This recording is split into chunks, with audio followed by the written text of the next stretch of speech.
Hello mga guys! Maloy na pod. Guys, karon pa ko naka-vlog-vlog balik kay si Papa busy man kaayo guys. Dili ko makagamit sa iyang cellphone. Kay everyday man siya nag-on-site guys. Kay nagsugod naman si auntie sa iyang work. Katong ate ni Papa, nagsugod naman siya ang work niya. Uban-ubanan sa ni Papa guys. Kay masaag pa man siya. Di man siya makakaug siya raso. Uban-uban si Papa everyday sa opisina. Nya, karon lang ko nakakuan guys kay day off man ni Papa. Nya, gabi kay si Papa kuan gisapot kay kana laging ako ang puan guys ba ko ang kining kanang dula-dulaan ok guys. Nitago ko sa ilalom sa butangan og pagkaon nya. Banda kayo ang ako ang butangan og pagkaon kay sige man ako quit sa ilalom.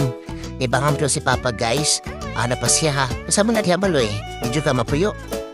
Nya, nipuyo lang ko guys, so bakong puwarik ni Higda guys at parang niya suka, kinibalik ka makuki at bakong bida si Papa guys, hapakot ko niya sa habol ta.